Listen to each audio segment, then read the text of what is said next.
Hello friends, welcome to Susmita Adhikari's kitchen and blog. আজ আমি সম্পূর্ণ নিরামিষ এবং খুব অল্প মশলা দিয়ে তৈরি করে দেখাবো পাঁপড়ের ডালনা। এটি বানানোর জন্য আমি এখানে এরকম ছোট পাঁপড় নিয়ে নিয়েছি। আপনারা চাইলে যে কোনো সাইজের পাঁপড় নেবেন। আলুগুলো এরকম ছোট করে কেটে নিয়েছি। আদা, টমেটো, কাঁচা লঙ্কা নিয়েছি, এটি একটি পেস্ট বানাবো। তেজপাতা, হিং, গোটা জিরে।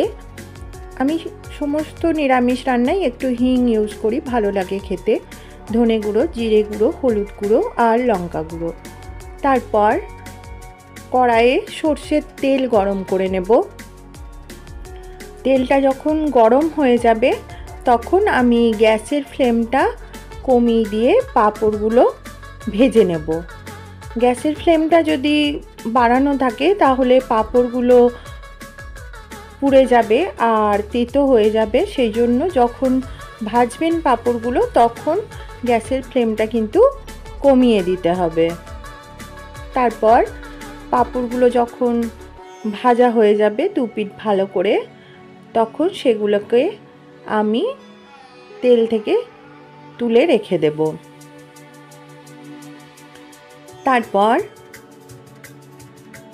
ওই তেলের মধ্যেই আমি আলুগুলো যেগুলো কেটে রেখেছি সেই আলুগুলো দিয়ে ভেজে নেব। যতক্ষণ না ভালো করে ভাজা হচ্ছে আলুগুলো ততক্ষণ ভাজতে হবে, কারণ এই ভাজার মধ্যেই কিছুটা সিদ্ধ করে নিতে হবে, মানে সিদ্ধ হয়ে যাবে আর কি ভাজতে ভাজতে। मेरी हर रेसिपी का इंग्रेडिएंट्स मेरी डिस्क्रिप्शन बॉक्स में रहता है, आप चाहे तो देख सकते हैं। আমার সমস্ত রান্নার ইনগ্রেডিয়েন্টস ডেসক্রিপশন বক্সে দেওয়া থাকে, আপনারা চাইলে দেখে নেবেন।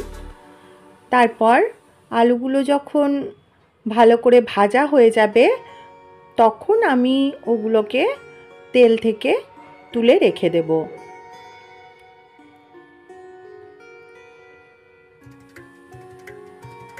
আমি পাঁপড় আর আলু ভাজার জন্য অনেকটা তেল নিয়েছিলাম, অতটা তেল রান্নার জন্য লাগবে না, তাই একটু তেল আমি কমিয়ে রেখে বাকি তেলের মধ্যে তেজপাতা, গোটা জিরে আর হিং ফোড়ন দিয়ে নেব। তারপর টমেটো, আদা আর কাঁচা লঙ্কার একটি পেস্ট বানিয়ে নেব, সেই পেস্টটি আমি তেলের মধ্যে দিয়ে দেব। তারপর নাড়তে থাকব যতক্ষণ না আদা, টমেটো, কাঁচা লঙ্কার কাঁচা গন্ধ যাচ্ছে ততক্ষণ পর্যন্ত মশলাটি কষাতে হবে। তারপর তার মধ্যে হলুদ গুঁড়ো, লঙ্কা গুঁড়ো, ধনে গুঁড়ো আর জিরে গুঁড়ো দিয়ে আবার কষাতে হবে। আমি মশলাগুলি খুব কম পরিমাণে নিয়েছি, গরমে বেশি মশলা ভালো লাগে না। তারপর মশলাটি একটু জল দিয়ে কষাবো, না হলে মশলাটি পুড়ে যাবে। তারপর জল দিয়ে ভালো করে কষিয়ে নিতে হবে। যতক্ষণ না মশলা থেকে তেল ছেড়ে আসছে এবং মশলার কাঁচা গন্ধ যাচ্ছে ততক্ষণ নাড়তে থাকতে হবে। তারপর মশলা থেকে এরকম তেল ছেড়ে আসার পর তার মধ্যে ভেজে রাখা আলুগুলো দিয়ে মশলার সঙ্গে ভালো করে কষাতে হবে।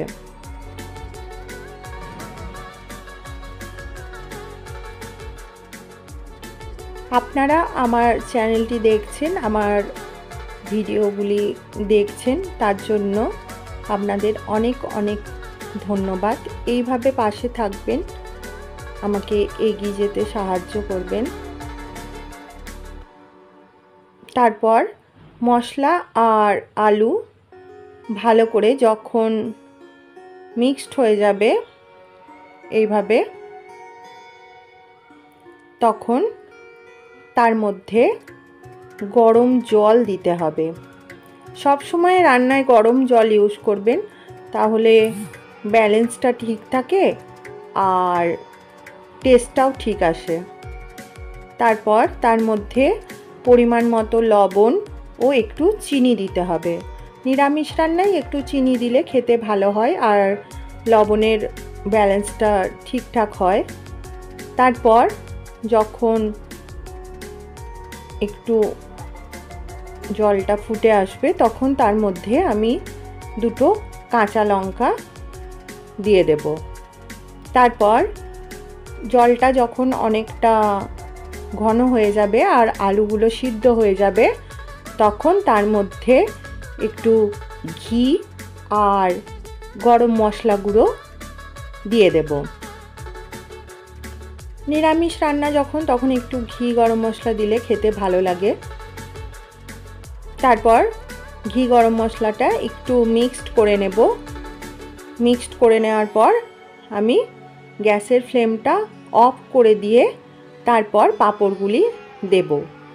আমি সব সময় গ্যাসের ফ্লেম অফ করার পর পাঁপড়গুলো দিই, না হলে পাঁপড়গুলি গলে যায়, মুখে লাগে না, ভালো লাগে না খেতে। আপনারা এইভাবে বানিয়ে দেখবেন। অনেকে রান্না করতে করতে দিয়ে দেয়, কিন্তু আপনারা একবার এইভাবে বানিয়ে দেখবেন। এরকম করলে কিন্তু পাঁপড়ের টেস্টটাও ঠিক আসে। তারপর ঢাকা দিয়ে মিক্সড করে নিতে হবে, তাহলে কিন্তু মিশে যাবে পাঁপড়গুলো রান্নার সাথে আর পাঁপড়গুলো মুখে পড়বে, তো খেতে ভালো লাগবে। এইভাবেই বানিয়ে নিন পাঁপড়ের রান্না। আমার রেসিপিটি যদি আপনাদের ভালো লাগে তাহলে প্লিজ আমার চ্যানেলটি সাবস্ক্রাইব করে দেবেন, বেল আইকনটি প্রেস করে দেবেন নেক্সট নোটিফিকেশনের জন্য। Thanks for watching. Bye bye all, love you all.